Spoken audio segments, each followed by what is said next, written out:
Really appreciate your support. We have such an amazing panel here. My name's Maria and I'll be hosting this panel here. So we're just going to start off with Maya Afzal, who's a community activist. Thank you very much, Maria. First of all, thank you so much to everyone for making out on this very sunny, unseasonably sunny actually in Bradford. It's usually raining, so yeah, thank you so much for making out here, also for an event that was organised really last minute and really in response to some of the events that we saw happening after the Bradford Literature Festival was found to be taking some funding from the, I think it's Building a Stronger Britain fund, which is delivered through Saatchi, administered obviously by the Home Office under the Counter Extremism banner. And this funding is very specifically designated to go to civil society organisations, so those that work at the grassroots, work within communities, Muslim and non-Muslim, across the board, to try and encourage them to stand up to extremism. And that's very clear in all of the guidance that's associated with it. And this is also a fund that you have to apply to yourself as well, so it's not something that's granted and given without there being some kind of will on the part of an organisation. But the reason that we're here today is the history of it goes back a lot longer. What I'll do is I'll just try to explain a little bit about how that history has shaped some of the activism in Bradford, for example. So in 2000, actually before I begin, I just want to gauge like what people's experiences are. How many of you have heard of Prevent? That's healthy. Yeah, that makes my job a lot easier. How many of you have ever like directly been involved or came across or are involved in Prevent or any of that kind of? It's a non-judgmental space, so don't worry about any of that. Engaging or spamming? It depends on. Yeah. Okay. So I'll ask twofold. So engaging, as in engaging directly with the program. And yeah, that's my first question. I don't know if there's anyone who's done that. And secondly, involved in challenging, so involved in advocacy around, you know, the damages of Prevent. Okay, so there's quite a few, and I guess like the rest of you are maybe kind of in undecided or just haven't been involved. Okay, that's fine. So we started campaigning against the Prevent strategy, as it was known, back in 2011, and this was 2015, and it was something that had really been administered across, you know, different like civil society organisations, across the mosques, across universities. I started at the University of Bradford in 2009, and I noticed that there was a campus welfare police officer who was actually there under the counter-terrorism designation. So we found out later on that she was actually asking for the details of prominent student activists, and she was trying to kind of collate, you know, what their views were to try and feed back to her department, to her unit. And we found out, and we were obviously, I was one of the students that she asked for information on, so I was obviously incredibly worried, and that's where it started for me. So it's a very kind of direct experience. Yeah. So following on from that, we created the Students Not Suspects campaign, which Malia, myself, and other activists in this room headed. Piers, Adam, there's lots of us around here, and we took the conversations into the National Union of Students, and we managed to build the bridges of solidarity across student unions, teachers unions, the lecturers unions, and people within the education sector who were really worried that this kind of stuff was going to limit and damage freedom of speech. So I think I just wanted to give that as an example of like where we're coming from, because there has been a lot of criticism that this is something that we've just, you know, come up with very, very recently, but this is something that has, you know, a lot of history. We've been involved in this kind of activism for years. And the reason is because we truly believe anything that is related to counter-extremism should not have a place within our space, our community spaces, within our spaces of the creativity, within art, within education, within the public sector, you know, health, all of the different places in which after 2015 the Prevent duty became mandatory for public sector organisations. Any kind of spaces where we would generally face as the general public, those are all now under the duty to prevent people from being drawn into terrorism or extremism. So I think it's really, really important to kind of know how widespread this is. going back to the case of the 233 organisations that took the funding this round, it's really, really important that we understand how when you take that funding, or when you apply for that funding, how much you normalise the idea that spaces in which we, in which we exist have to be securitized. We are trying to run away from this idea that we need to be de-radicalized in any space. So it's really, really important that we come together and talk about the different ways in which we can resist this. And that's another reason why I'm so glad that you've come, and that's because we've seen activism against Prevent being demonized, being delegitimized, or, anyone who's spoken up about it has either had a Daily Mail article written about them, has been the focus of huge complaints, been sacked from their jobs, been had witch hunts led, simply because of speaking against this policy, this practice, this legislation, this idea that Muslim communities need to be securitized. So I think it's really important that we understand the scale of this. This is not just about a tiny little bit of funding being taken by an organisation that we really love and respect and want to see grow. This is about the wider focus of this, the ways in which we are having to normalise this kind of the existence of Prevent in our lives.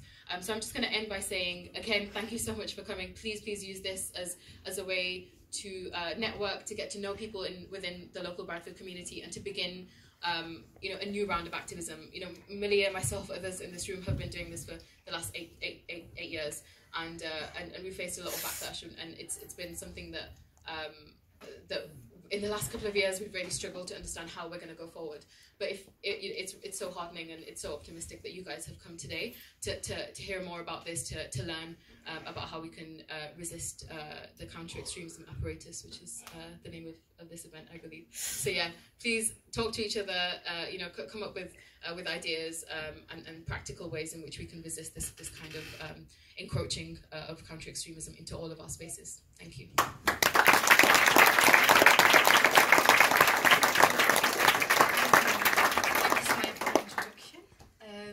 We now have Sohaima Mansoor Khan, who is an activist, writer and spoken word poet. So I'm going to pass it on to her. Hi, assalamu alaikum everyone. Yeah, I just want to reiterate Samir to start with that it's amazing to see this many people here, and really want to give a huge thanks to Speakers Corner Collective for hosting us here today. I think it's absolutely amazing that this is just proof that the people of Bradford, the communities of Bradford, don't want to be seen through the counter-extremism lens. So I want to start by saying that, and I think the thing to say is to kind of maybe what I'll spend my time talking about is just explaining why this came about. Somebody just came to the door now just saying, oh, you've got a show on at 3:15 at Bradford Literature Festival, and I was like, no, that's not happening anymore, but come to this event instead. And so there's a reason that those of us who withdrew from the festival withdrew, and there's a reason that those of you who are here today are here. And I just wanted to maybe give a bit of the backstory in the sense of explaining why it was so important for me and other people to withdraw from this particular set of circumstances. And also just want to shout out the people that did, because immediately after I withdrew, my co-authors Lola Olufemi, Wedarissa Batindira did, Malia did, Sahar Al-Faifi, Hussein Kasvani, Charlie Brinkhurst Cuff, Paula Akpan, Lauren Booth, Madiha Raza, and others that have also withdrawn privately and sort of directly messaged some of us. Why have so many people withdrawn? What's the big deal? Why won't we just go and participate and talk about the issue that we have with the funding there? These are the things I want to address. So 2 weeks ago, somebody alerted me that this fund, Building a Stronger Britain Together, which sounds quite innocuous, right? It sounds quite friendly, doesn't sound that bad, had been funding an aspect of the Bradford Literature Festival, and it was just funding some programs that were in the run-up to the festival that were to do with raising women's aspirations and literacy levels. Again, doesn't sound particularly pernicious, doesn't sound particularly bad, and the problem is, that it doesn't sound particularly pernicious, but this fund comes and you can go on the webpage of the fund and it directly says that this money goes towards supporting projects that are countering extremism in their communities. Now, for something like a literature project or an aspirational literacy raising project to be framed as countering extremism frames everybody who interacts with it, so that could essentially, in this case, any Muslim woman in Bradford, as a subject to be de-radicalised. Now, if you're framed as a subject to be de-radicalised, you're framed as somebody who inherently, as you are, because of your identity, is problematic. The only reason you're problematic is because of who you are, right? And so this speaks to the bigger issue that underpins counter-extremism, counter-terrorism in this country. And one thing to say as well is that those two things are, they kind of, the way, so that, for example, the Counter-Extremism Commission has responded to this withdrawal and said, you know, we're nothing to do with counter-terrorism, you've got it all wrong, counter-extremism is different. Well, the truth is, the counter-extremism thesis and strategy comes out of the counter-terrorism project. If you read the reports that are the government reports, this is, you know, government language, in the prevent duty, there's an explanation of what extremism is, what counter-extremism is, and it's important to say as well that what extremism is never defined in a way that is kind of, it's a malleable definition, basically. And when you have something that's a malleable definition, you have something that can be weaponized against anybody who essentially dissents or acts or behaves in a way that you would rather they don't, or a way that needs to be monitored. So I think, yeah, it's important to say as well that the strategy, counter-terrorism strategy, has been around for a long, long time. We can look at the roots of Prevent in 2003. In 2011, it goes into public bodies, and then 2015, it becomes statutory. So that means if you're a public body that doesn't kind of give data on whether you're checking about people being radicalized within, you know, so that could be a hospital, school, university, you're not actually fulfilling the duty that is upon you legally. So I guess a lot of people have said to me, why wouldn't you just go and say this all at the event? And the reason I wouldn't do that is that, for me, it's not the question of what you do with the money, right? Because you could be actually quite subversive and quite pragmatic with the money. And in this case, for example, you know, the conversation, and I had a very long-winded conversation with the organisers before withdrawing. This wasn't a spontaneous decision. But yeah, they were saying, you know, this money is going towards good ends, and I'm sure that there are people who benefited from the project. But the point is, in the very moment of taking that money, you legitimise the entire framework that is behind it, because you say that it's okay for there to be. You're essentially saying there is demand for this supply. It's an industry. You know, there is this prevent and counter-terrorism is an industry, and it relies on us saying that. So that to me is really problematic. I thought I had more time, so I'm just going to rush through this for a second. Yeah, and I think I and others on this panel, we were unwilling to reinforce the credibility of that logic that Muslims are people that need to be de-radicalized. And if you kind of see it in this way, counter-extremism essentially is the thing that is monitoring all the behaviours that don't fall under violence. So, you know, anything that, so the kind of things they say are female genital mutilation, forced marriage. Now that becomes a way of kind of saying there are norms and there are behaviours that we already associate with a certain population. We don't have to say which population they are, because you all know who that population is, because we've seen it in the news again and again and again. So that's also the really troubling aspect here. And I guess I'll just end by saying that what's been really interesting for me to see is how the people who have critiqued this strategy are the ones that are now being seen as the problem rather than the problem itself. And what I have to say on a personal level, what is actually really upsetting is that whilst I'm really pleased that the Bradford Literature Festival have said that they won't take this funding in the future, I have to say I'm quite disappointed that there's not been an apology and that there's not been an acknowledgement of the broach of trust that has happened. You know, there's been a real violence, in my opinion, enacted upon this community of you guys here today, and I think it's really harmful for that to not be acknowledged. And the reason that I withdrew is that we have to show there are repercussions, and we're not okay, and we will not endorse this. And we have to be very clear about that, and the action that we have taken today is to say we are clear about that.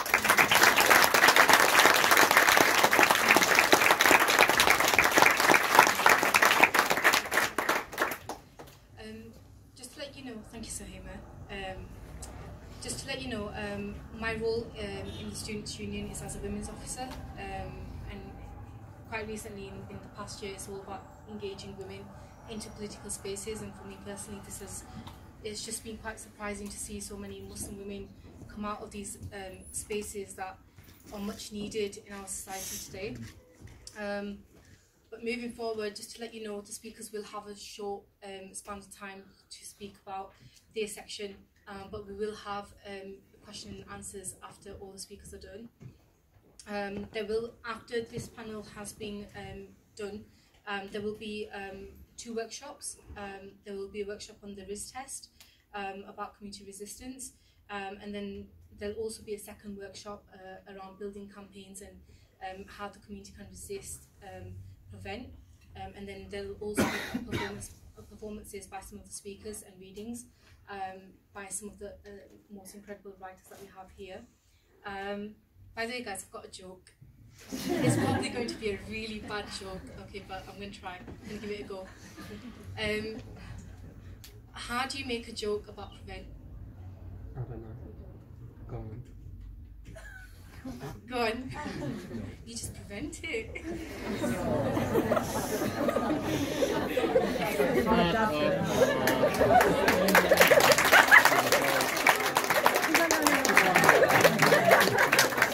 You're the only one laughing.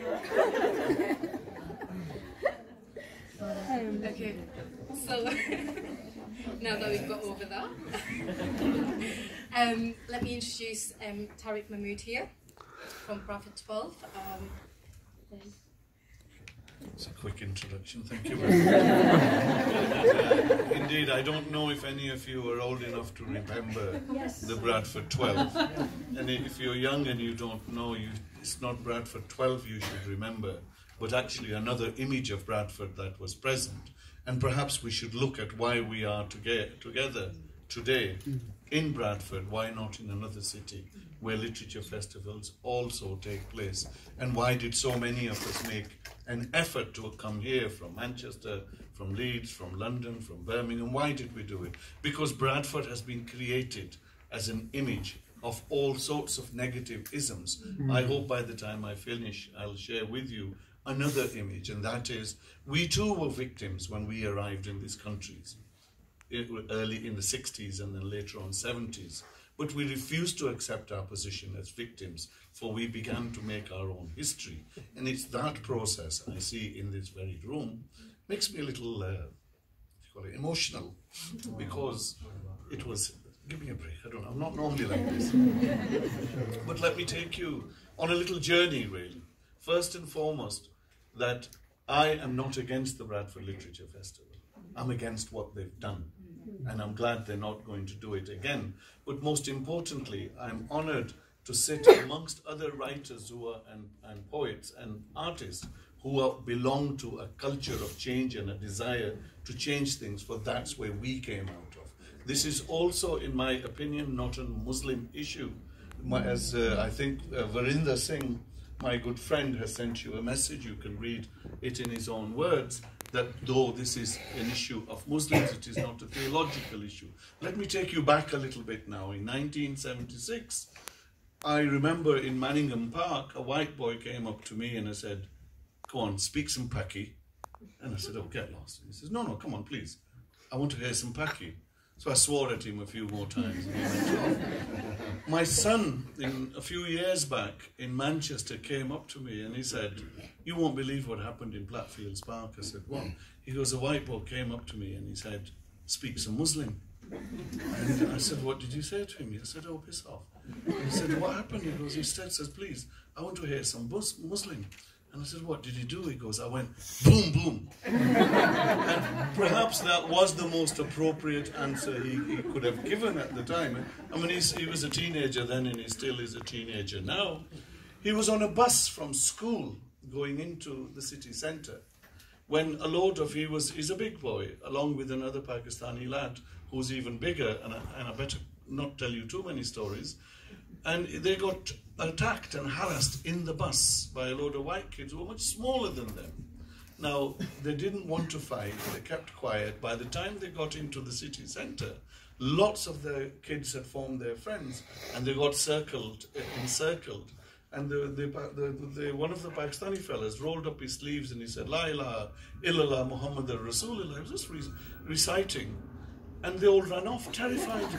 I'm just glad they didn't say Allahu Akbar. That would have been, they could have been charged for murder or something like that by creating fear. Now, why have we reached this position? We have reached this position, I'm glad you raised the issue of radicalism, not because radicalism doesn't exist. It does. It exists when they kill 1 million people in the name of weapons of mass destruction. This society and the political ruling class can't get any more radicalized. Radicalism, for us, we were radicals. We wanted to build a better world, a fairer world. Just a few yards over here, in 1981 is when we were first arrested because we were told fascists were coming into town in what the media described as race riots. Most of the people who came to defend Bradford were white, not us lot. This is forgotten. Those fascists never came. Nothing actually happened. What had happened for us, and I won't go too much into the Bradford 12, other than to say that I would not be sitting in front of you today had it not been for the fact that hundreds and hundreds of people refused to accept that we were criminals. We were incidentally charged with terrorism offences, and unlike the present, if we were charged with terrorism offences, didn't mean everybody on the street crossed the road when you walked. But it doesn't mean that the history ended there. One of the Bradford 12's sons did 12 years in prison. When they couldn't get the father, they got the son. It's another story, but it's all out in the public thing on terrorism as well. It's an historic issue that those of us, I will move very quickly, those of us who have resisted have always been called terrorists. What I'd like quickly in the minute or so remaining, I think we should understand that literary movements have been in existence in the African and Arab world for centuries upon centuries. Very quickly in the 1920s there was the Progressive Writers Association in India. Then in the 50s was the Afro-Asian Writers Movement, which started off in Tashkent. And all the writers that influence you. And right here, there was a very famous poet, not very far from this place here, called Javed Akhtar Bedi. He was a worker in mills. And one of his lines was, Tirgi ki shiddat ko subho ka sitara lik, write of the intensity of the darkness. Har taraf bhi phalne wala hai ujala lik, that dawn, the light will shine everywhere. Right. That writers have a duty to actually look at a positive thing. We don't simply have to look in the past and some depressive process. No, we live today. You have a duty as well, all of us in this room. I think we should form some sort of an ad hoc committee following the gathering, this incredible gathering in here, so that next year and the years that come, there is a culture of resistance. We don't have to be we can do it at the same time that these people organize their literary festivals. It doesn't matter, but we're here from Manchester, we're from Birmingham. Why can we not form a committee to constantly use culture as an organizing tool? And I'll finish on reminding these that when we organized here, our slogans were, black people have a right, here to stay and here to fight. This was in 70s and 80s. Not Asians, not Muslims or Sikhs or Hindus. Nothing stopped us being what we were. We were Muslims, we were Sikhs, we were Hindus. We were united on the commonalities of our oppression. And that's what I believe has brought all of us today. Now, when we said black people have unite, we did not exclude progressive white people. In fact, that without them, we can never win. There is no hope of victory here. But without us, there's no hope either. So one of the most important things is, I think we should all be incredibly proud of ourselves and not see this as a downward movement, a depressed movement of rejectionists. No, on the contrary. But actually, we will shape what happens in the future, not just with the Bradford Literature Festival, but many of the others, so that the centrality of the central issues, of the points that are important to us, those that put us down, those that affect our daily day-to-day bread and butter issues, those can never be taken off, and we will never give in. Thank you.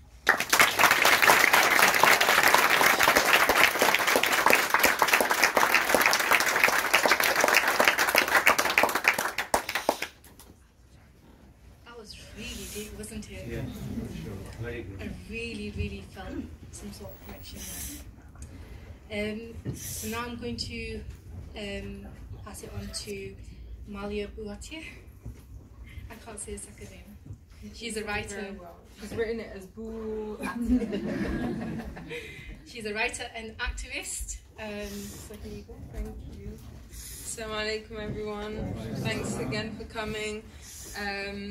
And to reinforce all the thank yous that have already taken place, to Speaker's Corner for being such an incredible force of resistance always. To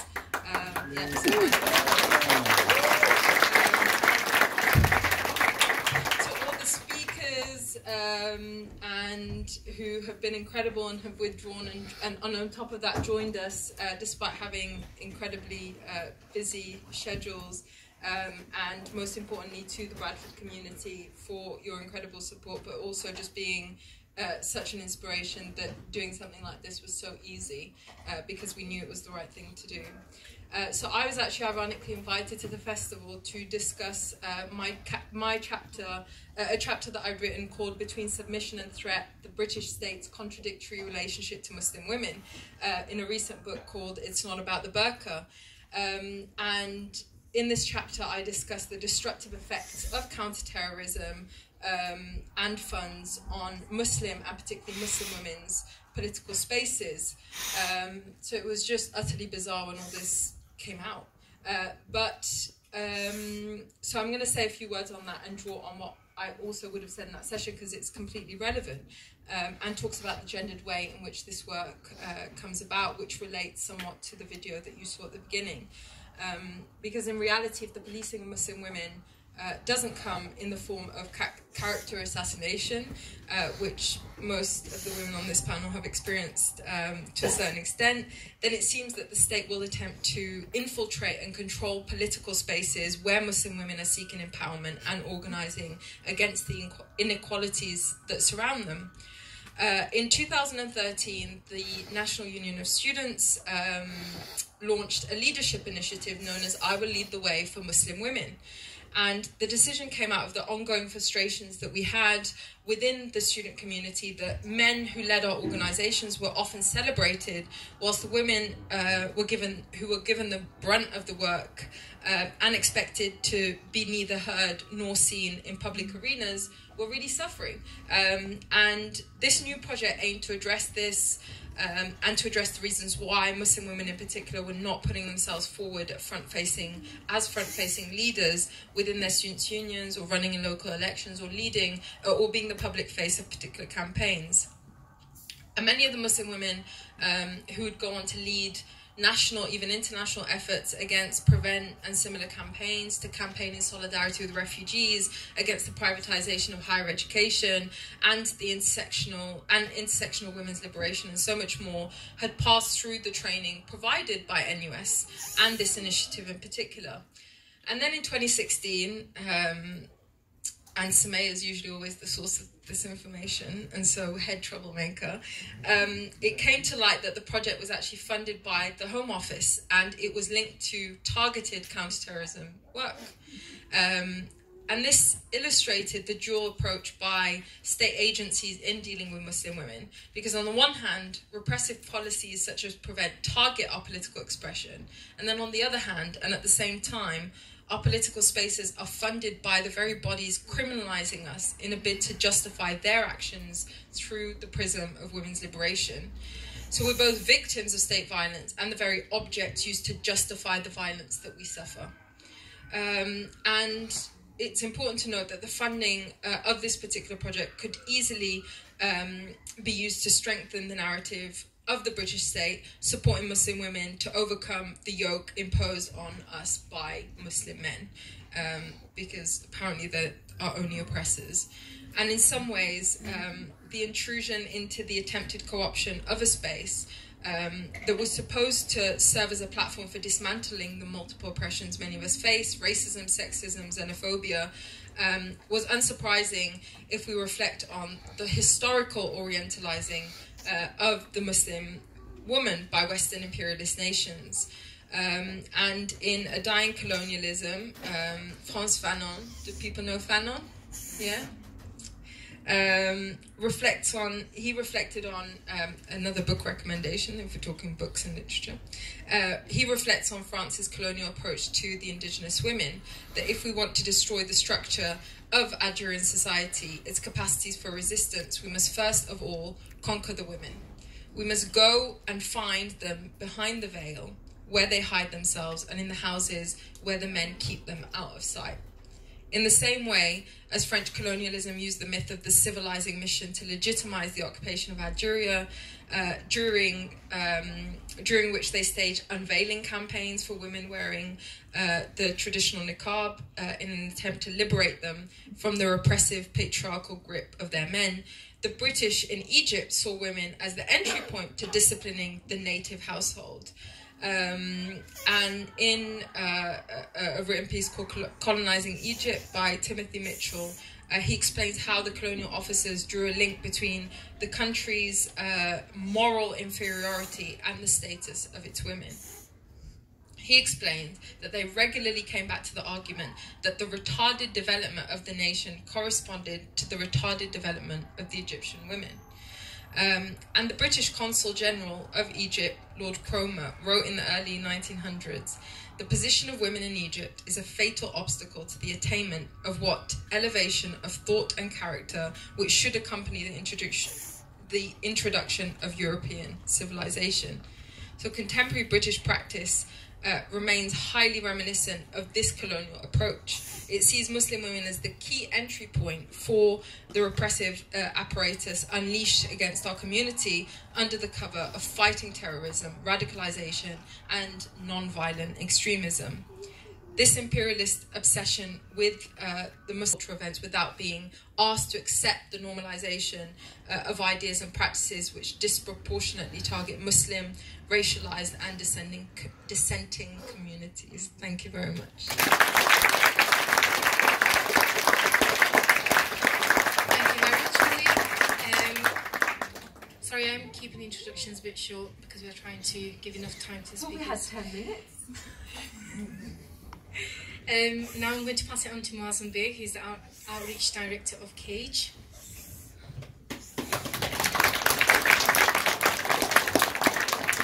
Assalamu alaikum, everyone. So we're talking a little bit about prevent. But before we do that, can anybody explain to me, or does anybody know what British values are? Can anybody confidently say what British values are? Yeah, go on.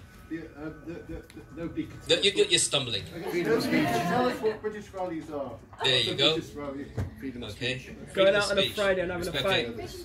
So British values. Democracy. Importantly, British values, nobody knew what they were until 2014, when David Cameron actually listed them. He explained to this community, to this country, what British values were. That means that Queen Elizabeth, first or second, prior to that, didn't know what British values were. It means Lord Nelson didn't know what British values were. It means that Boris Johnson and Cameron, when they were doing things to deceased farmhouse animals, didn't know what British values were either. Excuse that, please. It's all right. So the truth is, when they developed this formula of British values, which is a belief in the rule of law, I'm somebody that was subjected to cruel, inhuman and degrading treatment, complicity in torture, rendition, false imprisonment, with the full complicity and knowledge of the British government. Where's the rule of law there? There's never been any accountability. Not a soul has been held to account since that. Indeed, the British government has apologised for being involved in the rendition and kidnap of Abdul Hakim bin Hajj and his wife Fatima Bouchard, and yet no prosecutions for this war crime. So where is the rule of law there? So individual liberties, believing in individual liberties, we can all talk about that. I've been held by the Americans, by the British, questioned by CIA, MI5, FBI, DIY, and all of them. And I've never had a day in court. Never. I have a completely clean record. How is that possible? In fact, I would say I'm a full-time terrorism suspect. It's a good job to have nowadays. In truth, though, when you're talking about this mutual respect, we can all talk about the mutual respect that Tories have for everybody else, particularly the Muslim community. You can see in this film the kind of respect that happens at the borders for Muslims in particular when they're stopped at Schedule 7 stops and beyond. And you can see in this family's case, sadly, the work that I do is riddled with cases like this. Day in, day out, they walk into our CAGE offices talking about what happened under Schedule 7, what happened under Prevent, what happened under people having their passports removed, people having their nationality revoked under Cameron and May. Over 150 British citizens have had their nationalities revoked. And when I say 150 British citizens, I mean those who hail from Asia and Africa. That is the prime condition for your nationality to be revoked. Most of the people who are involved in terrorism, for example, from far-right organisations, can never expect, it's not even on the cards, that their nationality will be revoked, even if that means being left stateless, and which is what happened to several people, including many who I know who had nothing to do with ISIS. In fact, they were opposed to ISIS in every way. So that has been part of the process of the demonisation of the Muslim community. Now, I think Tariq mentioned that look at radicalisation and why this PREVENT program has come along. People opposed the war in Afghanistan. They opposed the war in Iraq. Millions of people. In fact, when I was in my solitary confinement cell in Guantanamo, where I didn't have any access to phone calls or radio or TV or television or anything, an American soldier, a decent American soldier, came along to me and said, "Son, 1 million people have marched in the streets of London against the war. A war I didn't even know had begun because I was tied up at the time." You can laugh, it's all right. And despite that, and despite our security services saying that the invasion of Iraq is going to ratchet up the threat of terrorism in this country, they were simply not bothered. And this is a country that has dealt with decades of terrorism from Irish Republican and nationalist and loyalist terrorism. But guess what? Despite all of that, despite 3,000 people being killed in that conflict, up until recently, there is no PREVENT program in Northern Ireland. Why? I'll tell you why. Because the communities, both loyalist and nationalist, would never accept it. Because it would target both communities as terrorists intrinsically, and they would not accept it. No matter what you want to say about British values, neither will accept it.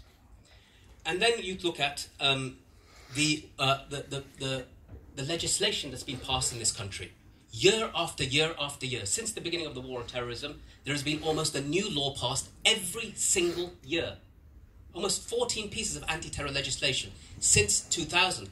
And remember, 2000 is before the 2001 9/11 attacks. So the Terrorism Act, in which you've got the Schedule 7, where people are stopped. If you're Muslim, you're 88% more likely to be stopped under these border and entry-exit points than you are if you're anybody else, despite the fact that Muslims are around 4 to 5% of the entire population. What does that tell you?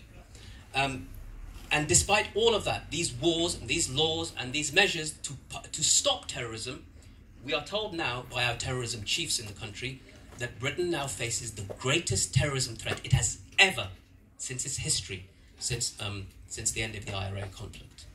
What does that tell you? All of these laws, all of these measures, all of these invasions, including targeted drone strikes, included involvement, as I said, in rendition and kidnap, they haven't made us safer. They've made us less safe. But in the process of doing that, you've got cases like that of Alias, where the state intervenes to do something. Let's just say, for example, she was an ISIS sympathizer. Let's just say she was. Okay? She's not been prosecuted for anything. The land of Britain, the land of habeas corpus, the land of Magna Carta, where no man is denied justice. Today, as we speak, there are secret courts in Britain. We've dealt with numerous cases where secret evidence is presented in courts, where the accused cannot get to see the evidence against them. That used to happen to us in Guantanamo Bay. And British judges called that a travesty of justice. So how come it's happening today? And let's say in the case of Alia that she is an ISIS supporter. Do you know that in the camps in Al-Hol and Ain Isa and all of those camps run by the Kurdish militias who have been more affected by ISIS than anybody over here, they don't separate their children from their mothers. They don't do it. Despite the fact that many of them might have had relatives actually killed by ISIS, perhaps even beheaded by them, they don't separate the children from the mothers. To do that is a complete next step. Unless the child is actually facing some safeguarding issue, is actually a threat. They've now entered this space. And earlier this year, Mark Rowley, the head of one of the counter-terrorism police departments, said that we have removed over 100 children from their parents using the PREVENT program, using this idea of what British values is and British values isn't. This very notion, I think last year or the year before, Theresa May tried to pass into law the Extremism Bill to define what nobody can define. Nobody can define what extremism is because they can't even define in a meaningful way what British values are. And if British values are all about the support of democracy, which is another one of them, well, why didn't they support the democratic elections of the FIS in Algeria in 1992? Why didn't they support the democratic elections of Hamas in Palestine? Why didn't they support the democratic elections of Morsi in Egypt? And why do they support autocratic rulers in Saudi Arabia, in Kuwait, in Bahrain, in UAE, in Qatar? Why? It's nothing to do with democracy. everything to do with hypocrisy.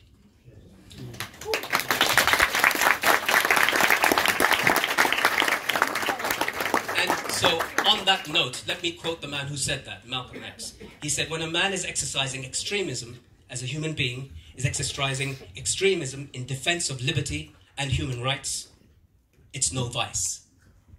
And when one is moderate in the pursuit of justice for human beings, I say he is. Thank you very much, Mazam. I must say, Mazam, you're very, very inspirational. It's not the first time I'm listening to you, and I'm always learning something new every time I listen to you. So thank you very much. Can I make a comment? Not yet. So now I'm going to pass it on to Loki, who's a performer, writer, and activist. Thank you very much.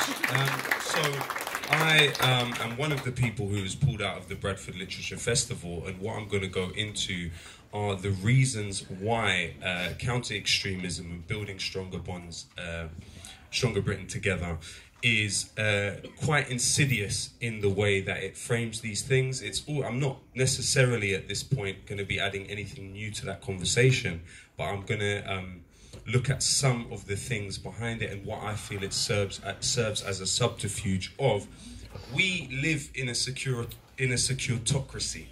What that means is that the intelligence services and the deep state do exactly what they want, whenever they want, to whoever they want, regardless of who the political representatives we have in Parliament are, and continuously behave in a way that is completely unaccountable.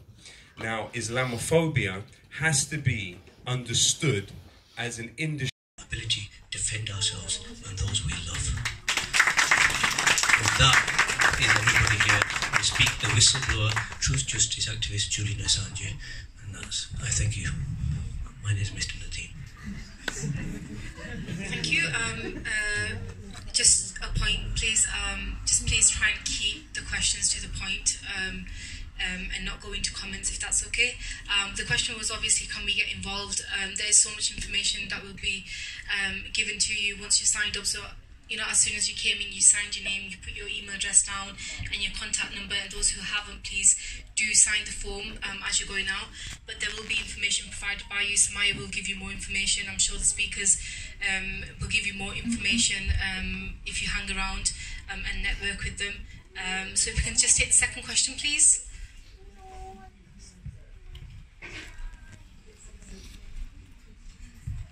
Assalamu alaikum.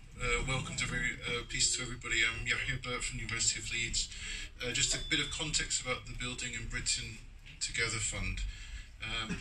At the height of New Labour, they're only spending 15 million a year on these community astroturfing, as Loki called it, projects, okay, in Muslim communities.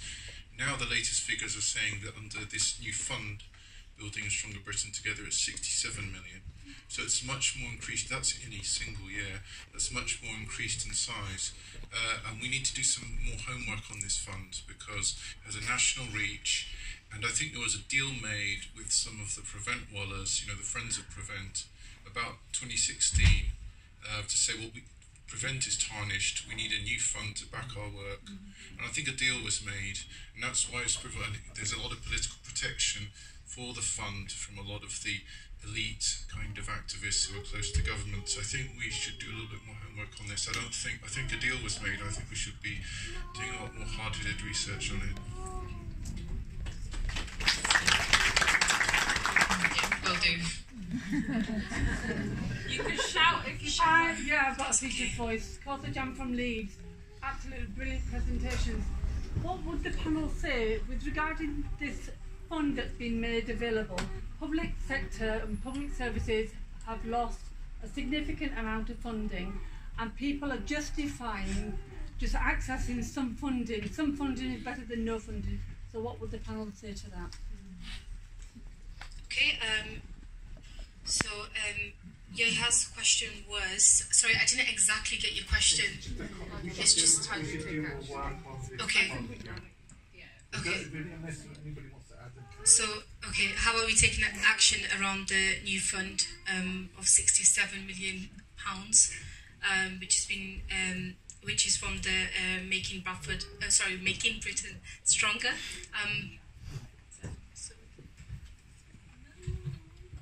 I'm going to agree with that, and I'm just going to answer this one. I think we have to really be really critical about this premise that something is better than nothing. That's just absolutely never been the case. That's never been true ever, because I think what we do is when we say that is we find a thing, the first thing we find, in this case, is policy not backed up by evidence. So how we're currently working, Dr. Tariq Yunus makes a really good point about this. He says that we're not working in a system of evidence-backed policy. We follow the policy to find the evidence. So we say, oh, all Muslims are radical, right? Can we see any signs? Yes. Oh, there's a sign. We have no system that actually understands how political violence works. The other problem with something is better than nothing, I think it really discredits the work of our communities. You know, my grandparents migrated to Bradford in the 60s.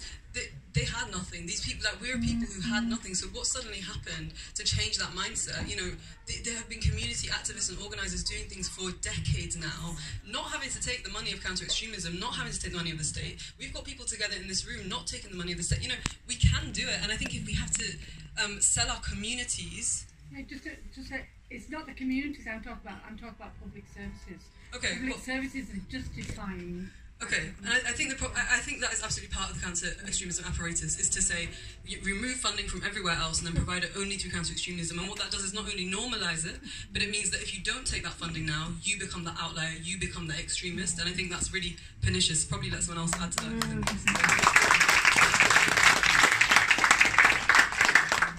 I think one thing that we should all of us here and many others around the country should be at least thankful for is that we've managed to change the entire narrative of the PREVENT programme and all the funding that comes with it, and that's why it is toxic.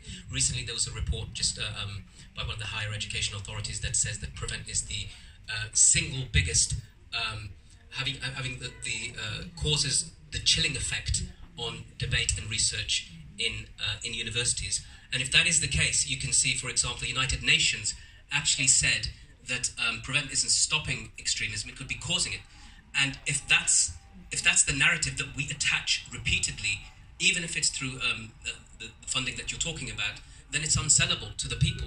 Everybody knows that you can't buy it. And community organisations, I know you're not talking about them, but if you ask community organisations to say, where does it say on your website that you're taking PREVENT funding? Most of the time it's hidden. It's not even open. They're not even doing it openly because they know how toxic it is. If you ask somebody dealing drugs on the streets, he may not be politically aware, but he knows if the government's funding the program that he doesn't want to get involved in it, if it's going to question his religious and political affiliations, if he has any. So I think one thing we've managed to do is toxify something that had no right coming in the first place, and we should congratulate ourselves for that. I think those who break our legs, we don't have to be grateful for the crutches they give us. Really, it's very, very simple. Secondly, that this is not new. When in the 1960s and 70s and 80s, the organizations that came about, and by the way, we met just like you, probably not sitting on the floor. There weren't enough of us. We used to meet wherever we could. We had no offices. It didn't stop us organizing. We didn't actually need money, but the money was flooded into organizations to buy off the upper crust. Now the question isn't what services. You have a right for those services. This is not something nobody's talking about those things. As we did and as we do. The question, I believe, is the other way around. What on earth are we going to do? What are you all going to do? How are we going to organize? How can we take this fantastic momentum and put Bradford on a map, not just for what it's been put on, but from the spirit of this room? And I think that's probably a much better answer. We can't fight on their agendas, on their turfs. You've got to create your own. I'll just be quick to oppose cuts that are incredibly needed and necessary, to hold our leaders to account, to merge, to create coalitions, to build across campaigns. You know, this space is often used for liberation campaigns, from women's empowerment to taking on the state violence of working class communities, to racial justice and so on, because those things are correlated. correlated, but we have to emphasise that in the work that we do. We have to show up for each other's campaigns. If, you know, NHS staff are campaigning against their exploitation, against the cuts within hospitals and so on, then we have to show up for them, and they will also show up for our campaigns opposing the Counter Extremism Apparatus, because they're all linked, and they're also legally obliged to be a part of the system in some way that serves to stifle their own liberties. And so we have to be clear that whilst there are media campaigns kind of depicting those of us that try to build across those campaigns as extreme, as this radical left that is not in touch with the realities of everyday people. Actually, we're in touch. We're in touch with the daily choices of having to either walk home for 2 hours in order to ensure that there is some bread, milk, and food, you know, that night at home. And so I think that we have to be very clear about that this is an entire system change, and it feels huge. Because it is, but also there are so many local things that we could be contributing along the way. And in terms of what we can do, I guess I want to hear from you all. Like, many of us aren't from Bradford, and we're not here to co-opt or to control or to necessarily defeat those campaigns, but we're here offering our services, showing up with what information we have and our willingness and our labour and platforms to highlight what you want to do, how you want to take this on, how you want to ensure that your art, your creativity, your passion, your history and your stories is not co-opted again and used for a government agenda like this, which is exactly what's happened. And so I'd like to hear from you all, hopefully in the next round.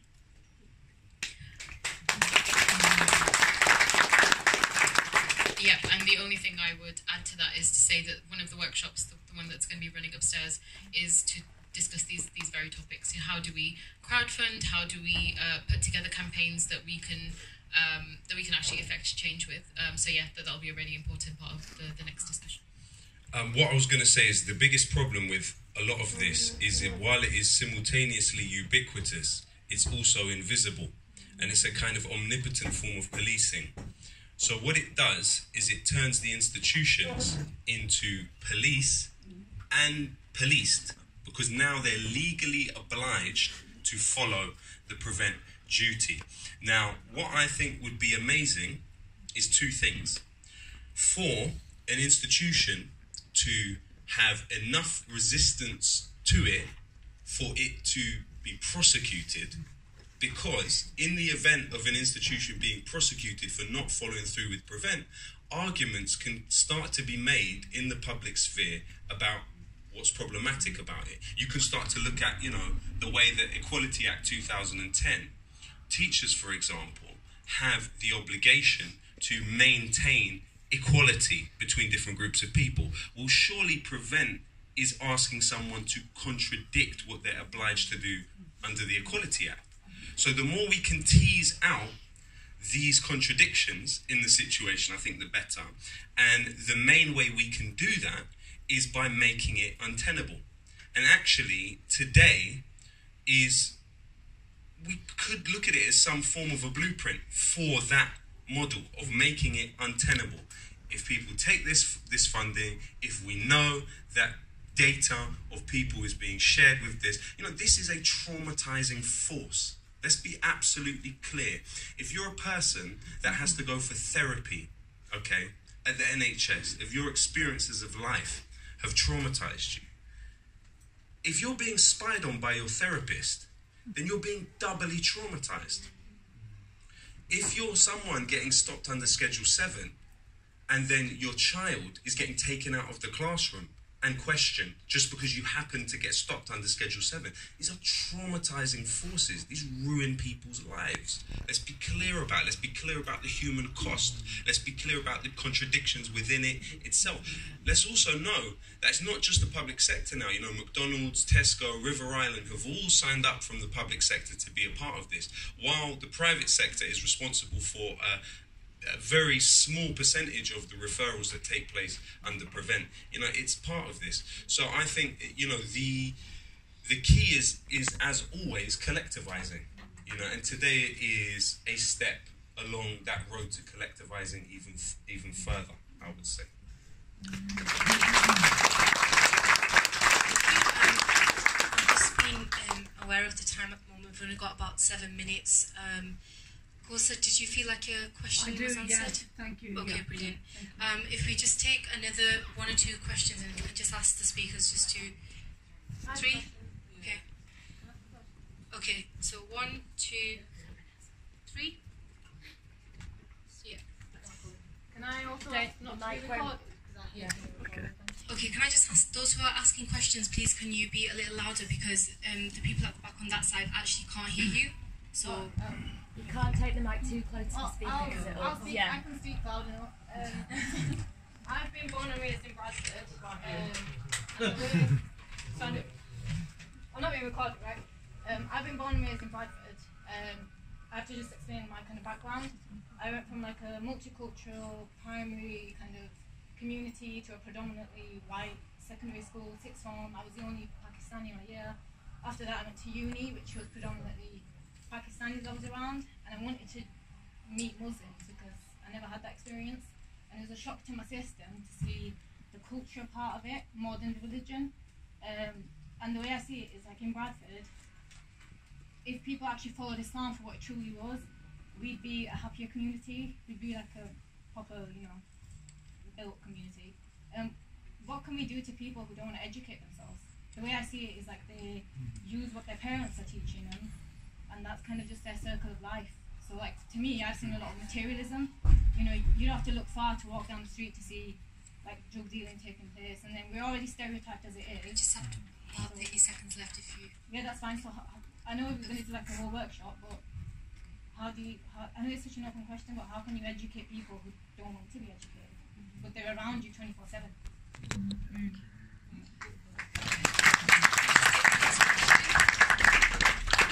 My name is Sai. I'm involved in anti-prevent work in universities and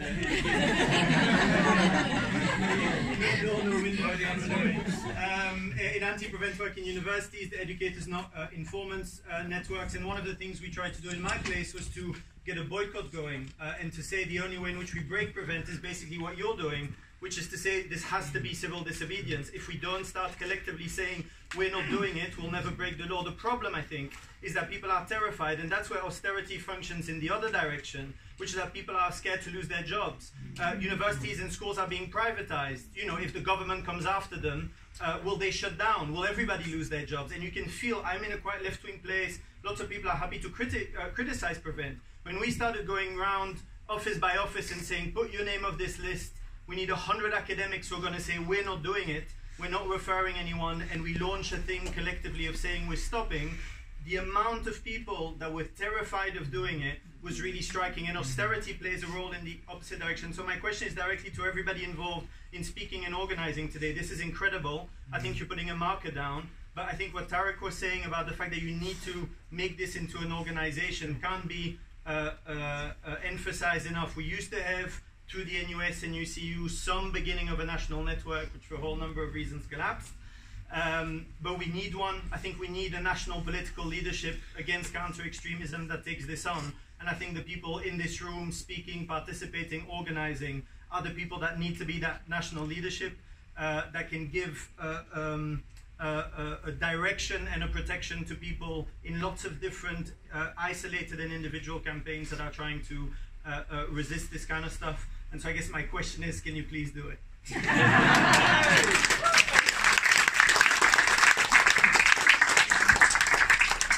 if we just take a third question. Can I add to that lady's question there? Yeah. The young woman that just spoke. She talked, essentially she's talking about aspiration. And for me, who's also, I'm from Keighley, I'm an adopted Bradfordian. For those of you that don't know, Keighley is worse than Bradford. Aspiration, the thing that changed my life was the arts. I'm incredibly torn by this question because the truth is, I'm quite sad that you all pulled out of something that has brought the arts and culture to Bradford in a way that we have not experienced for 20 years. It's really sad that, low-key, you won't be here to inspire role models who might be able to come to Bradford. Do you think that, just as you are in what you've done, you've struck out and hit the wrong target? He's here. Yeah. He's literally here. He's not there where the hundreds of people. This is wonderful. This is a wonderful gathering. Yeah. But by standing against the Bradford Literature Festival, I'm really worried that you hit the wrong target, the target that young woman there would have been inspired by. I've never seen a crowd like this at the Bradford Literature Festival, and we've been going since it started. No, and we have never seen a crowd like this. Bradford Literature Festival is bourgeois, we've got to admit that. Yeah, so you're in the right place. The thing is, the people that are going to the Lit Festival probably don't even know about this. You have to be following. I followed you and I followed Loki to find out exactly what was happening. So to me, I think what they've done is right, because everyone in this room right now is here because of the reason they pulled out. If that makes sense, because you can't go into something. Can we take the third question? So it was that gentleman at the back. Okay. Yeah. If you can speak louder, please. Okay. So, I mean, a couple of people mentioned about collectivising. You mentioned, Loki, about collectivising, as a way of countering prevent. I mean, I'm not actually from Bradford, I'm from Nottingham, but I live in Leeds now. And I know that Bradford has basically got the cheapest housing, the cheapest houses for sale. That's one of the things in the UK. It's one of the areas with the lowest house prices. And for me, in terms of like building collective infrastructure rapidly on a way that is not like co-ops and stuff, that isn't just a small kind of, you have to be involved in the networks of these quite middle-class white people for years in order to like go and figure out how to start a co-op or whatever. Had to do it on a mass scale, then housing is the best sector to do it in. You've got these like groups like Acorn, these renters unions. You've obviously got the whole the momentum behind after Grenfell now, and it's the quickest way to actually get a lot of money together, which can then be put into campaigning. It can be then put into education. It can be put into building locally based businesses as well, to actually make it so that people aren't as scared of losing their job because they can get cheaper food from whatever is provided by the community. So I was wondering how as kind of like a common owned alternative to public services, how viable you think it. I know it sounds a bit utopian, but yeah, what you thought about that? I'm a writer. I'm from Manchester, and I've been writing for 20, 30 years. I also organise writers, and I try. They're very hard to organise. They're very difficult people. But what I think would be useful is for people to simply say, if you're a writer or an artist, this is the Bradford Literature Festival, and there may be others, you'd say, as a writer, I don't want to be paid to do any gig that is being funded by Prevent. Simple. Then just don't come to me, and we can build a list then, and that will be part of a good strategy, I think. Do you have a question? Do you have a question? Do you think that's a good idea? Okay.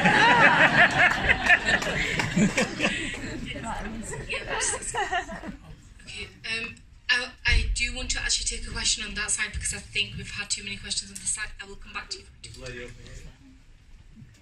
Yes, I don't know if I'm going to be able to shout. So I've got a question. It's a really personal question to me.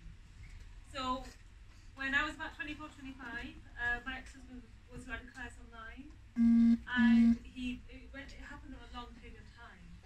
And I only found out when he tried to take my son to Pakistan, and I had to go to the courts and get an injunction. It was really, really stressful. And at that time, nobody was there. I went to the police, they didn't leave me. I tried to get my family involved. They were like, oh, well, he's reading the Mars, why are you complaining? And I was very isolated.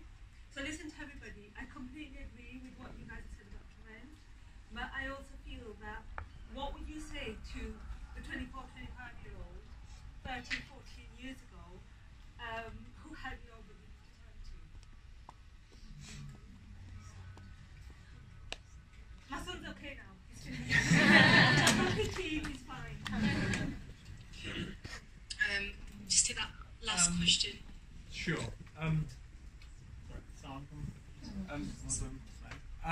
So I was going to ask a question, but I don't think it's been addressed yet, so I didn't mention it. Right, yeah.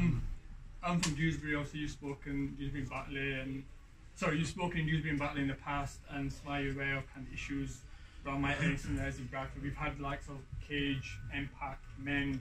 I've dealt with the different organisations. And what I've seen time and time again, also I've been involved in individual campaigns. You've got Hellas and Barbara Ahmed, Sheikh Ahmed, Munir Farouk, who's still in prison. And what you get is individual activists doing, alhamdulillah, amazing with people that I've worked with, who've been awe-inspired, who've now kind of retired and kind of moved on because they've just decided to kind of refocus this spare little energy that they have left in their families and in other ways, and so have I, to be honest, in recent times. Because what we have at the moment is massive amounts of burnout, where individual activists are doing a huge amount of work, and the community at large is happy to take the money and the Counter Extremism community cohesion, and they know full well where the money is coming from. This was before, by the way, 2015. This has been going on for years. And it's only at certain times there's been massive amounts of pressure placed.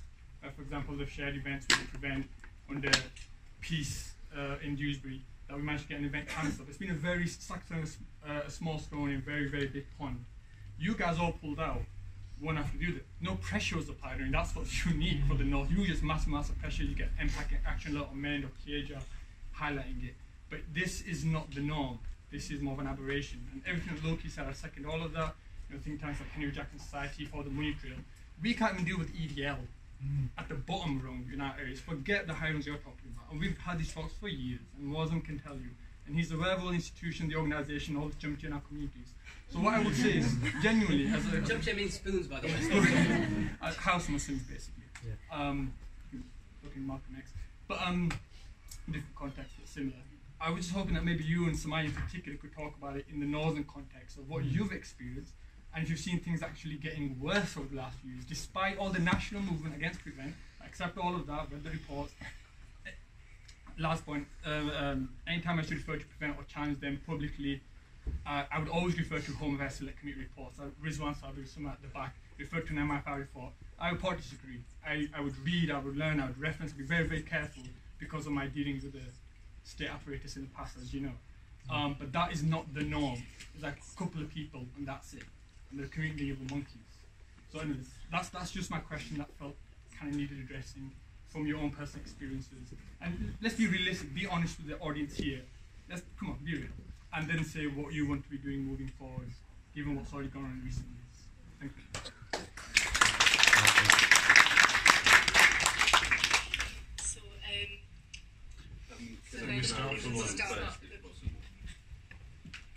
So I was going to say I really enjoyed the Bradford Literature Festival last year. I was really looking forward to it this year. One of the talks was going to specifically be about institutional Islamophobia and the relationship to what happens on the street. You know, at the end of the day, if you're asking public sector employees to look at things like the changing of hairstyle, if someone talks a lot in class, if someone's withdrawn in class, if someone doesn't come a lot to class, if someone seeks moral or political change, if someone is critical of British foreign policy in this really cynical way, of course that's gonna bleed out into the society. And so I was looking forward to having a conversation trying to illustrate that relationship. However, what I think is important is the point that I feel we've made today well, is that this is a very small cog in a much bigger machine with many different moving parts. And it's a machine which actually is based on killing people. It's based on killing people. The monsterizing of women, increasing their literacy as somehow on a conveyor belt towards the committing of political violence. The monsterizing of people as somehow being more likely to commit crime, especially when you look at the figures of what we're talking about. We're talking about such small amounts of human beings. You know, and one of the things that Mark Sageman said is that you have to unjustly detain something like 250,000 people to find one person, Muslims, and find one person from that 250,000 people who has any involvement in political violence. You know, this is a big machine that a lot of people make a lot of money off. I think that to walk in there and pretend that that is a process which hurts no one would be wrong. It would be seriously disingenuous of me. I wouldn't be able to do it. And so what I think is important about this event is that it is given a clarity. It has said that in those events, look, we want the festival to continue. I loved it, think it's great. But that's kind of neither here nor there. We're talking about a machine which harms people, which traumatizes people. And in order for us... It's not neither here nor there for the people of Bradford and the people that run the festival. I appreciate that, but also the very cog in a machine, the wider machine, that is a tiny small cog and a tiny small part of, is a machine that's hurting people. And their pain is invisibilized, and they're told their pain doesn't exist. You know, with all due respect, anecdotal accounts are useful and interesting, you know, but Gary Young put it this way. He said, just because the person was political, it doesn't mean the emotional is empirical. And what you're talking about is a tiny amount of people that seem to be implicit from what you were saying, that this would require greater state intervention. It's about the way you perceive actually the sovereignty of the subject in this society to be something that the state shouldn't have access to. You know, through our phones alone, governments have access to information that previously they had to torture people for. Why, on top of that, because of disagreements that may happen in families or really serious problems, should the state then have the right to invade that sphere? I just don't think when you look at what that would then potentially allow on a mass scale as justification for it. So yeah, I mean, I understand, and it wasn't an easy decision, and like I say, I support the festival, but I think, you know, there are also questions that come up about trust. You know, as the point was made, there is a breach of trust that happens.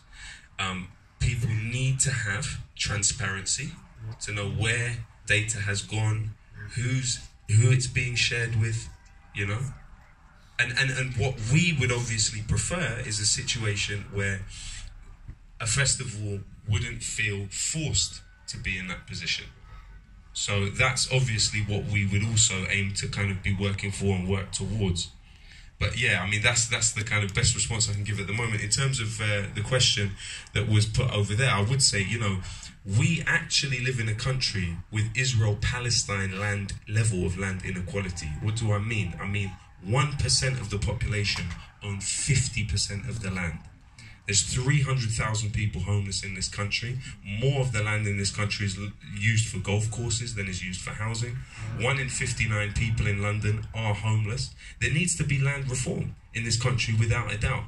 I'm not necessarily completely clear on where the interlinking between issues like this surveillance. I mean, there's no doubt that those organisations, and there's an inquiry going on at the moment that has found that over the last 20 to 30 years, over 24 organisations have been, and among them, I'm sure, the people like the Radical Housing Network, you know, they have been subject to really intense state infiltration and surveillance. Don't we want to democratise that process? Don't we want to actually say to the intelligence services, we don't want our taxes to be used to do that? We don't want our taxes to be used to infiltrate organisations with fake IDs of dead children, cases where people from the intelligence services and the police have married people and had children with them and then disappeared. Is that the most suitable way of using funds of the public, or is it just thuggery? Is that what we're talking about here? We're talking about thuggery and an institution that actually violates all of the ideals that supposedly this society professes itself to believe in.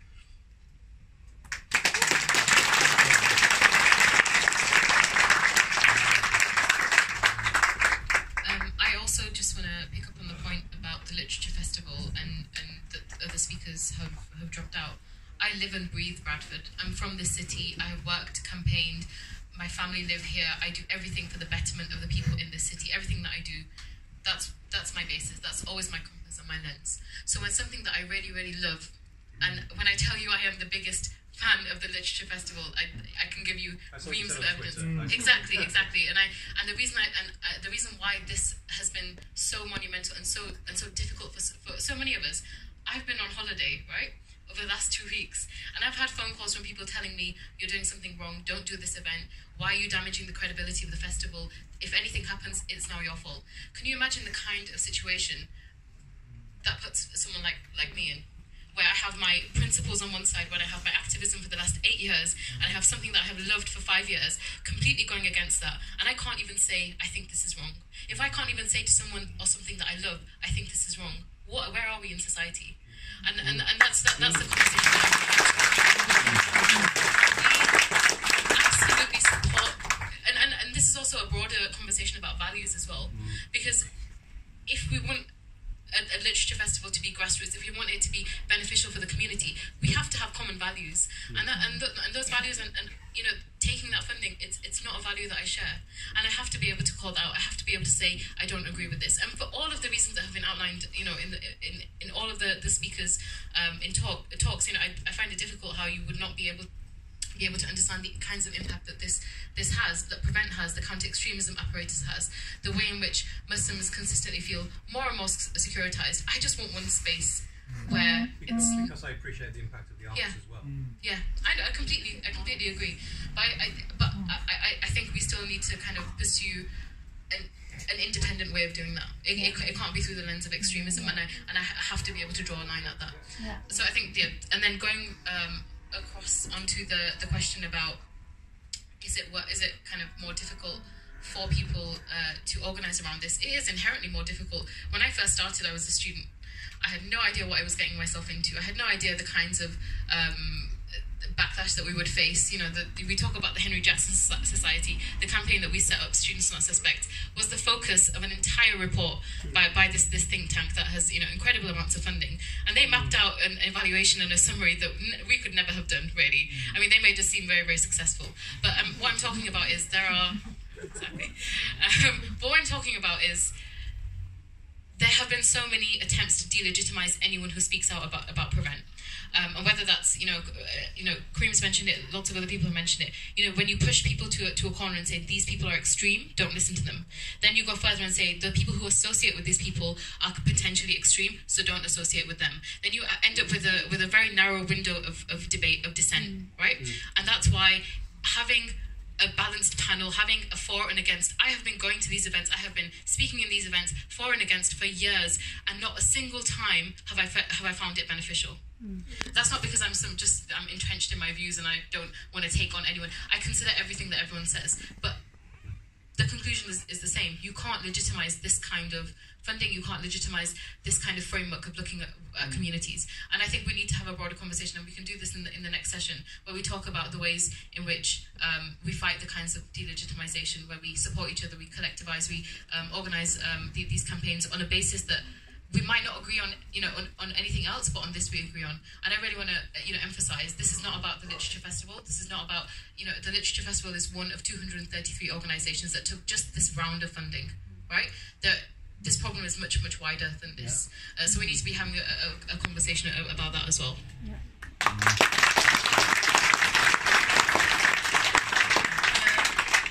Just to come up, to touch on some of what was said, I think in relation to like the personal story and the question of education, I think that I guess these campaigns happen in parallel to others, which include saving sacred spaces, refunding, diverting funding from war, from neocolonialism, from making the rich richer, and so on, funding arms and whatever else, to spaces that protect people, that are safe havens, that provide free education, that allow people to thrive creatively, artistically, politically, in whatever way that they want. And so this is in two parts. This idea of like the campaigns to depoliticize our spaces are wider and relate to questions of austerity. Because in fact, now you're finding youth centres, like the very few that exist and continue to run, are somehow linked to these kinds of funding. And the others have been completely annihilated. Those were key spaces where isolated, marginalised young people could come and talk about some of the feelings that they've had, or at least be informed about things, about the world, have access to it if financially there was no way they would have otherwise. where you could provide literature, film, where you can have speakers coming from around the world into this space. These things, because of where the government has decided to put our money, where it's decided to invest in, which is making itself richer, more powerful, and controlling us and our ability to dissent more and more, has shut it down. So it's not a coincidence. It's not that people are becoming dumber or less politically aware or less have much less of a desire to contribute to their society in some way. Every possible space in which they could do that. The curriculum in education, you enter the education system, where are you informed about your political system? I've done so much volunteering in schools. People at times will tell me, I'll say, who leads this country? And it will be, some of the basics will be like, our president is, or Blair this, or, just a total misinformation. I can't blame them. Where, other European countries laugh at our curriculum because they're like, you don't even learn your political system from the second you enter. How are you going to know the most basic thing of like where you vote, at which age you vote, and how you vote, and what impact that's even going to make? And so I think that like, this is what I mean by the campaign is wider than just this. It's talking about all those questions, and it relates to those spaces that what the government tells us, we're here to protect people, the most vulnerable, to support you, and so on. We've seen, everything from the Manchester Arena attacks to others where there has been warning signs, where the state has known and has been informed even by family members that there is a problem here, help, help, help. But that's not what they're interested in. These projects have shown their true colours time and time again, and we're here trying to protect the space in which that used to happen, in which we need to invest more, in which it happens, where people who really need help receive it without having to compromise their principles, which is what we saw as well with Alia, where it was like, come spy on your community and then we'll let you have what should be a universal right. The right to your children, the right to a bank account, the right to your passport, to freely travel, and so on. And I think in relation to the arts, people should also check out something called the Research, Information and Communications Unit. They've been, this government, this country is involved in even co-opting and dirtying the arts abroad in like my homeland, Nigeria, Lebanon, Tunisia, and Morocco, where they've been co-opting hip-hop, graffiti art. Even during Ramadan, everybody knows the soap operas are on 24/7 in the background alongside the Quran. Even that, my mom was like, even the soap operas they got in other countries to use it to better communication between governments and young people that are being disenfranchised. Why are they being disenfranchised? Because they're over-policed, because it's militarized nations in which all political dissent is controlled and paid for at times with their lives, in which there is no route beyond, like where education may be free but there's no resourcing whatsoever, in which they have no job, they're so poor they're willing to die crossing the sea just to potentially reach a job elsewhere. Like, so beyond the Literature Festival, this has become a global issue. How can talking about my little chapter, and it's not about the burqa, like how on earth can I justify doing that for an hour in this festival when it contributes to this entire network of destroying lives, of ripping apart our freedoms and the most sacred thing that we hold true to ourselves? And I absolutely cannot do that.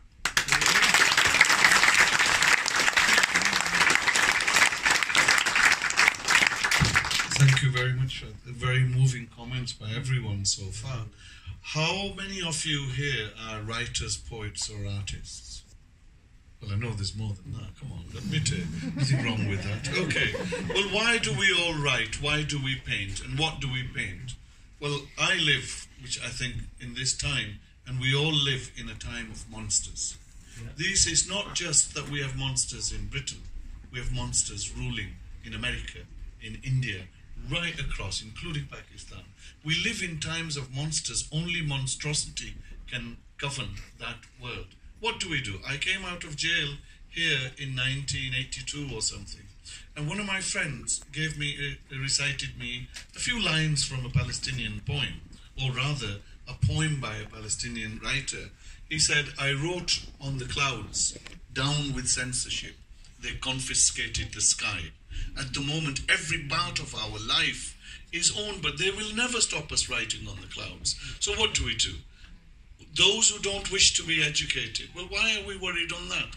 Let us educate ourselves and those who wish to be educated, because at the end of the day, there's a couple of common denominators. When I see the word Islamophobia, I don't see hate crime. I do see hate crime as well.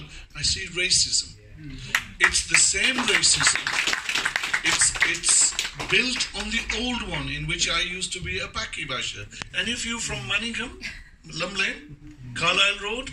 Well, white people used to get drunk in this town centre, and Paki bashing gangs would go up Manningham Lane, right across to Carlisle Road, and attack us. That was the sport. They were hunting us down. What did we do?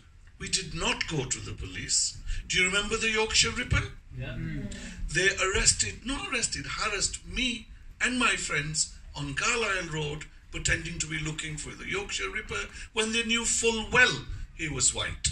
Now, why did all these things happen then? It's very simple in a way. History is not complicated. We are here because they were there. It's really very simple. Racism cannot, Islamophobia can no more be separated from racism as I can be taken out of British history. I tried to take myself out of Britain. I left and work in Lebanon. But unfortunately, I can't take England out of me. I just can't do it because they sold me in 1846 in the sale of Kashmir, those of you who are young enough or look at history. So what do? We have to understand that this current war and the prevent are inseparable from colonial wars.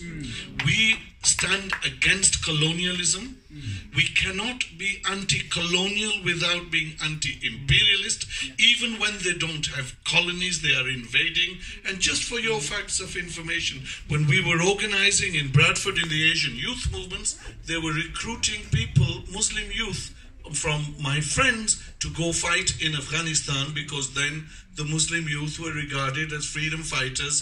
From Ronald Reagan actually called them the freedom fighters of the Mujahideen. I was in Lebanon. I saw British agents and agencies, and they were taking people into Syria.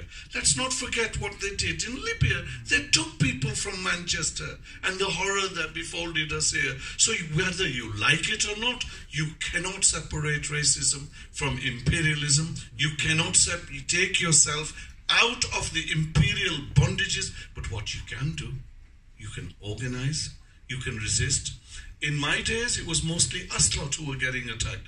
Those of you who wear their hijabs with my friends and who do have said to me they've never known an era as violent as the present. Today is infinitely more violent than anything that we experienced, because a violence external comes over here. Little exception I want to take with what my friend said. I was here when the Irish were treated, and some of the Irish Catholics were treated not much better than the Muslims of today. Not on the same level, but the whole Irish Catholic community was criminalized, for those of you who remember the so-called Troubles. That's an anti-colonial war. And in this very city, we stood proudly and supported the right of Irish unification and whatever methods they chose. And we said it not in one meeting, over and over again. The people of Ireland have a right to struggle by whatever means against British colonialism. And Bobby Sands, those of you who may remember a name, Bobby Sands MP, wrote to Anwar Ditta, who was fighting to bring her children back into this country, and he wrote to her from prison to show her his solidarity with a woman who the British state has said her children will not come here. She fought and she won. Now, I know the times are very different, but the principles are not. Thank you.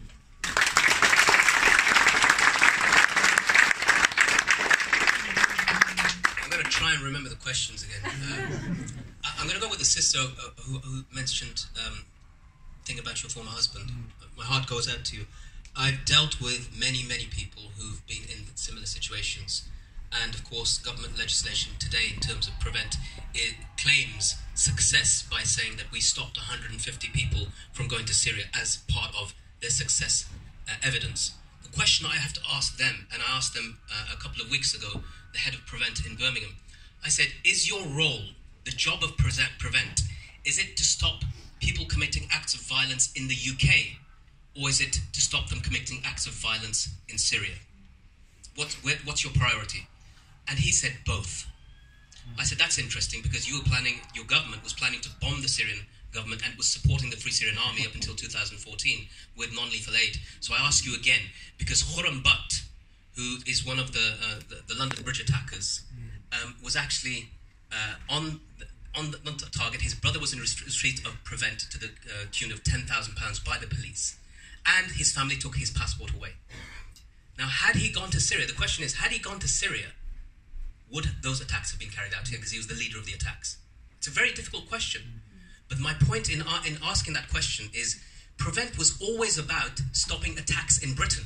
It was always about that. Preventing violent extremism. Note the word violent. What's happened now is that it's not about violence anymore. It's about extremism and your perception of extremism, something that nobody can determine and define. So in relation to that, there is a failing from the community, and I go back to what the sister asked also, there's how do you educate people that don't want to be educated? Sister, you know, how do you educate people that don't want to be educated? I know she asked about in relation to Islam and so forth, and there's important conversations to be had for us as a community. But much of it, and I'm going to answer your question here now, is that the fear factor coupled with the burying your head in the sand is exactly what's happened to much of our Muslim community here. And that's why the response to Prevent hasn't really come from that community. It's come from activists, it's come from Students Not Suspects, it comes from other people engaging and challenging at levels. But there is a palpable fear that's really exists in the communities.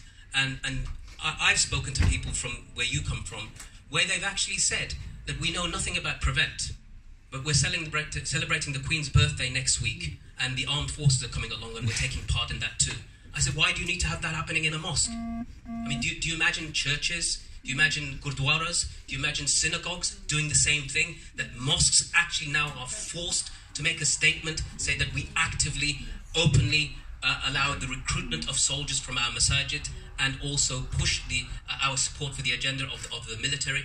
This is a big problem in our community, and we've been hammered down. So what we need going forward is really important. And I don't know how to answer this question. I can say this much, that almost every law, anti-terror legislation that's been passed in this country I've been subjected to personally. Bank account closures, I've had 10 closed. Passport removal, I don't have a passport. Schedule 7 stopped, I can't remember how many times I've been stopped under Schedule 7 when I did have a passport. And every time they stopped me at Schedule 7, I said, I refuse to answer any of your questions. I refuse to even confirm my name. And that was my attitude. I've been tortured, I've seen people beaten to death in front of me, tied up and kicked repeatedly until they are no longer alive. I've seen bombs rain down on a country that has decimated people. I have seen case after case of people that we represent. My closest friend was in Guantanamo for 14 years, held without charge or trial. His children were all born and raised in London, not Guatemala or Sri Lanka, London, Battersea. And the British government was fully complicit in ensuring that those children grew up without knowing what a father is. So these things exist within our community. But I've said, and I only say this not to praise myself, I've come out of that. And I find myself on the front pages of the Daily Mail and the Telegraph and other rags like that. And they say, Cage is raising an army of lecturers, students, and doctors to challenge the Prevent program. And I say, that's an army we want. So if that's, at the end of that process, if they can hammer an individual like me, that's been hammered left and right now, and I'm not even talking about the effect it had on my family.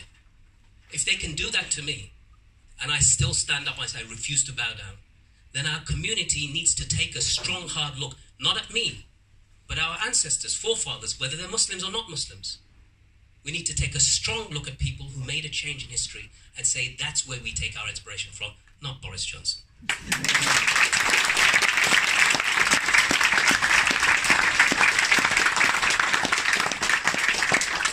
I'm going to try and keep them brief because I know we've got loads to get through.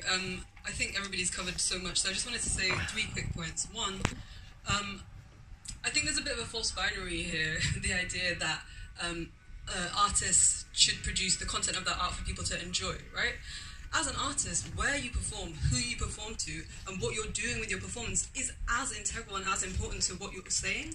And I think it's really inspiring to me to hear that somebody who was going to go to the festival was more inspired by my action than my content, because that is exactly what I want people to care about. And it's the art that, you know, what I write is really just a reflection of what I would like to believe is what I live.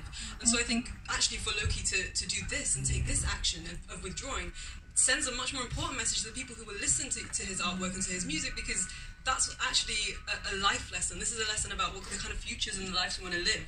And so yeah, it's great to enjoy people's art and the content, but I think actually the message of today is that there is something much more insidious going on. So I wanted to say that first off, and I think also that, yeah, I think absolutely this needs to be a start point. This needs to be a start point for collectivising. I think everybody, you know, lots of people mentioned it, and I think Speakers Corner are already doing a lot of amazing work on the ground. Samaya already does loads of work on the ground. I think this is, you know, if you haven't been having these conversations before, if you haven't been in these spaces before, get involved, talk to these people, come to these spaces. You know, this isn't like the first time this conversation has ever been sparked, but it's great if it's the first time for somebody in this room. So stay involved, and I think the question is not that people don't want to be educated. I think it's that education is not our priority in a world where we're being violated, where, you know, there is austerity, where maybe you're just focused on paying your rent, paying your mortgage. And so I think actually the problems of, you know, poverty in this country, of racial injustice, are the things that we need to tackle. And so we need to make it so that the things that we are educating one another about are the things that matter for our lives. And actually what I just want to respond to that you said as well is that actually going back to the very, very first reason that I withdrew from this festival is that it was just out of Ramadan that I saw this funding thing. And I had been listening to the Seerah, which is the life of the Prophet, throughout the month, and I thought I knew exactly what I had to do, because in a world where we measure our values and our kind of actions by, you know, what success looks like in the way that, you know, being listed at Bradford Literature Festival looks successful, it looks good, it's an important thing to do. That's not a set of measurements that are as important to me as measurements that I am told religiously to adhere to, which is justice, fundamentally justice, whether it is against myself or anybody else. And so I think if that is something that is a message that we can, if that is the kind of Islam we can embed and teach one another, I really, really encourage us to do that. And I also encourage you all to read Asim Qureshi's book, A Virtue of Disobedience, which also inspired me in this way, that, you know, to disobey, to fail, to reject, is also to stand for something and to do something. And it is only when multiple, you know, if I had just withdrawn and no one else had withdrawn, that would be quite meaningless, to be honest. It would maybe be a bit morally like Puritan, but nothing else.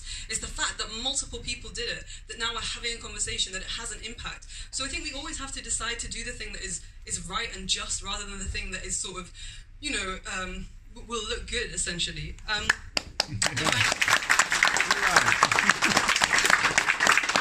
Just one final point, which is that, you know, there's a reason that collectivising is hard. There is a concerted effort. The spaces that we have are not there. You know, I was thinking the other day, what would be a brilliant place to collectivise? Oh, where are there loads of Muslims? Oh, in mosques. And of course, that is a place we cannot collectivise. You know, that's a place that is systematically a place you can't collectivise. So we need to think broader, and there are so many, I just want to kind of reiterate that there are so many things already happening. So let's get in touch with others. Let's definitely set up a network. If you wrote your email at the door, if you didn't, go write it down. If you did, yeah, the sheets are there.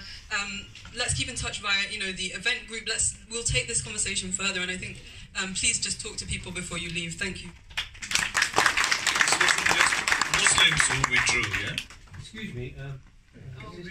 Can I just quickly read a statement out by Dr. Verinder Singh Kaldara, who said that I'm sorry due to family reasons that I can't be with you today. Like you, I was taken aback when I learnt that the counter-terrorism funding was accepted by BLF, and I would like to add my voice to those who are fighting back against this process. I'd like to emphasise that whilst Muslims are being targeted, this is neither an Islamic issue or simply a Muslim one. It affects all of us and is beholden upon people of conscience not only to oppose but to organise against it. Our history is full of peers, sants and gurus who have opposed the process of oppression, and if they were alive today, they would wholeheartedly condemn the nefarious moves of the British state, and also those who would accept their patronage or dance to their tunes. But they would say it far better than me. And I'd like to start to state that I think BLF is not our enemy. It's a friend that has made a big mistake, and when money's involved, many friends end up making mistakes. So I'd like to support the development of any national cultural resistance movement that may come out from today. Thank you.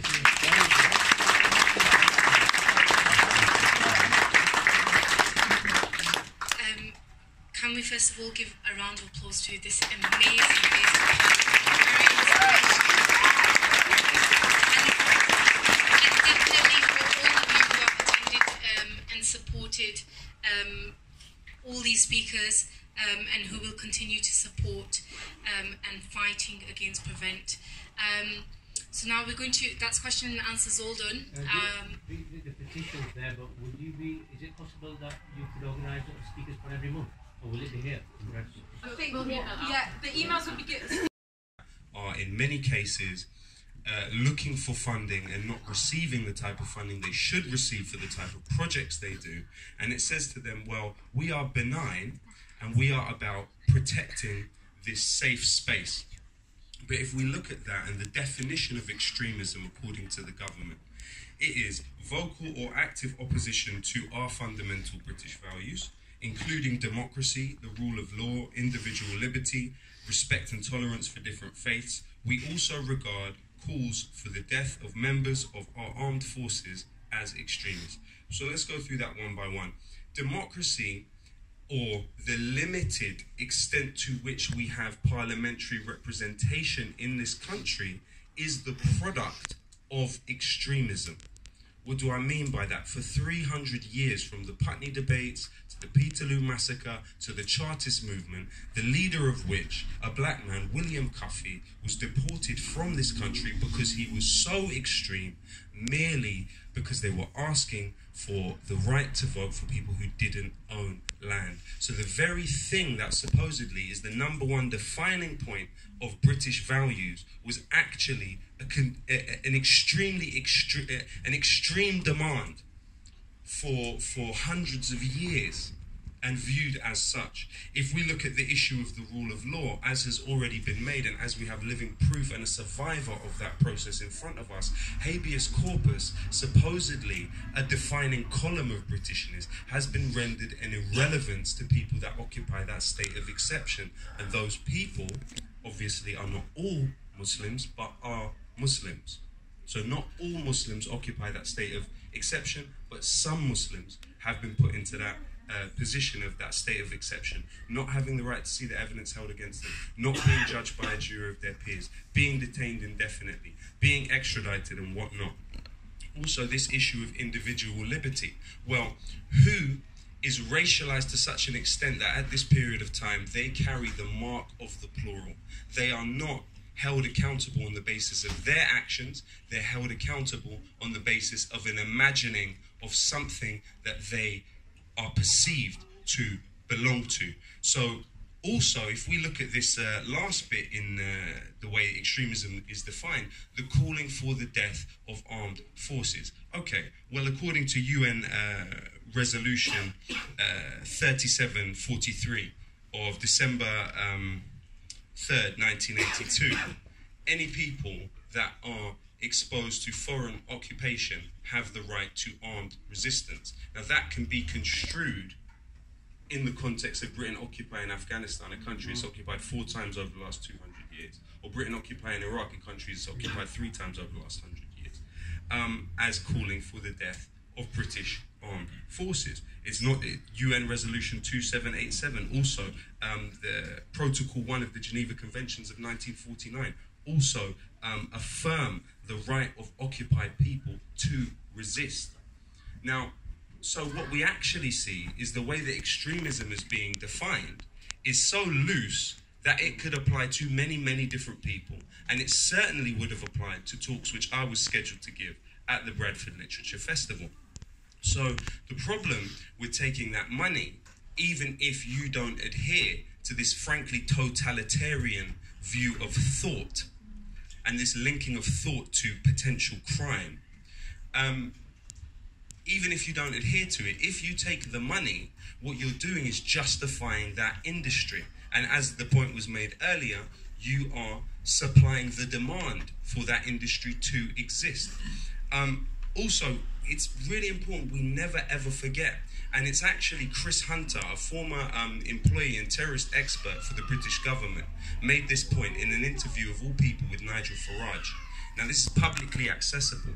He said to Nigel Farage, the frequency and the likelihood of terrorist attacks in this country are actually very small. In fact, your chance of being in a terrorist attack, now this is Chris Hunter, not me saying this, in this country is 1 in 16 million.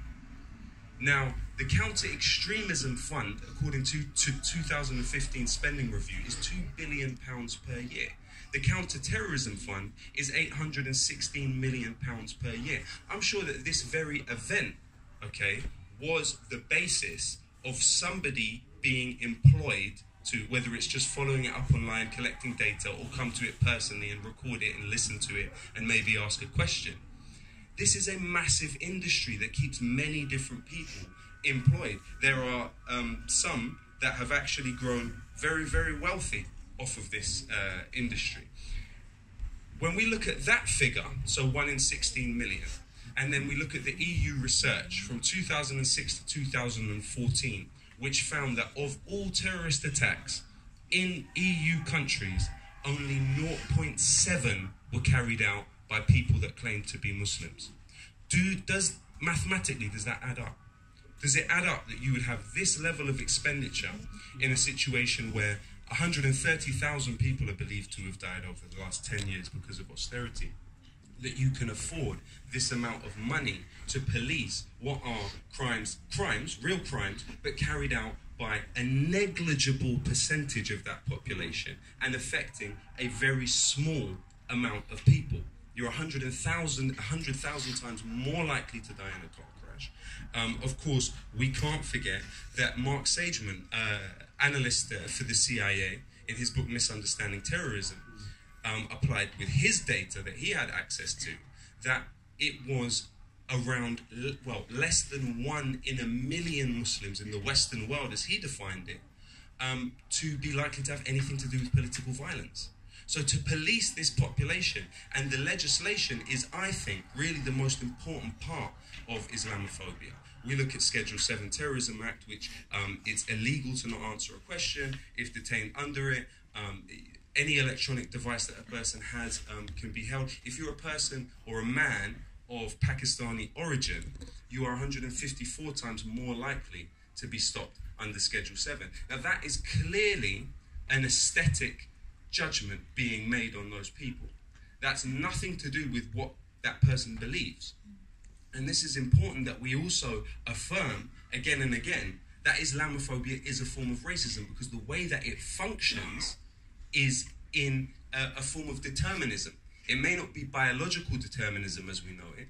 At best you could say it's scriptural determinism, but actually we see the way it is carried out as aesthetic determinism. Now, the other point that I wanted to make is that concurrent to those figures of the 2006 to 2014, 0.7% of the terrorist attacks in EU countries carried out by people claiming to be Muslim, the PREVENT funding was distributed between 2008 and 2011, according to Damien Breen, to areas proportionate to how many Muslims were in that area. So it was based upon demographics, despite the fact that across the whole EU, only 0.7% of attacks could be attributed to Muslims. I'm not sure if I have time, but I'm going to try and quickly run through it. The way I see it, there are 5 different rungs to Islamophobia in this country that are all existent with a symbiotic relationship. They all feed off each other in different ways. But the part of it which I think is really important to focus on is the deep state. So we look at the legislation and those things that were passed, the Channel, for example. You've got children as young as 3 being taken out of classrooms and questioned by police without the presence of their parents.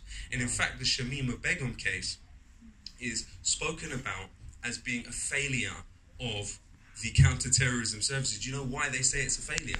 Because she was taken out of a classroom, questioned by police without the presence of her parents, given a letter by the police which she did not give to her parents. So what you actually see there is that this taking away from the parents of the right to be present while their child is being questioned was the biggest part that was responsible, supposedly, for not preventing this person travelling. And also the deprivation of citizenship. This has been a really important part of it. While it's not clear what religion those people would identify with, of the data that is available, the conditions, as we know, for depriving someone of citizenship is that they have the means to claim for citizenship elsewhere. So when looking at the countries that those people had means to claim for citizenship, supposedly the vast majority of those countries, if not all, are countries with majority Muslim populations. Another part of the arms of the Islamophobia industry, which I think is really not focused on in enough of a meaningful way, is the arms industry. So we look at Donald Trump's Muslim ban. The White House quoted in their press release for it a think tank, the Center for Security Policy. Now, the Center for Security Policy is the brainchild of a man called Frank Gaffney. Now, where did he receive funding for this think tank from? From Boeing, from Lockheed Martin, and from Raytheon, some of the biggest arms companies in the world. And who is the president of his think tank? Is former Chief of Staff for John Bolton and a former employee of the CIA, Fred Fletz. Now, when we look at the extent to which the arms industry in this country subjugates the levers of power, it is the most subsidized industry that exists in this country. It gets hundreds of £1 million through direct subsidies, but in terms of the research and development programs, which all of our universities, almost all of them without exception, are also implicated in, that is the MOD directly using our educational institutions to innovate new ways of killing people around the world. 2/3 of all British arms sales go to Gulf countries. And, you know, within the last, okay, 10 minutes left, within the last 10 years, we know obviously about the occupations of Iraq and Afghanistan. The next level, which really we could have a whole event on, we must have a whole event on, I really want to thank you for your leadership on this project. I hope that this can move into, as was said before, really serious organisation of resistance around the country on this issue. This is an issue of civil liberties. Let's be absolutely clear. It's an issue of civil liberties. One of the necessities of waging wars that were opposed and actually led to the biggest mobilization of human beings simultaneously in recorded human history. It's believed by some that 30 million people mobilized at the same time to oppose the war in Iraq would have been a death of civil liberties. That's well known. You know, and this was dictatorial in its fashion, the way this was imposed upon the society.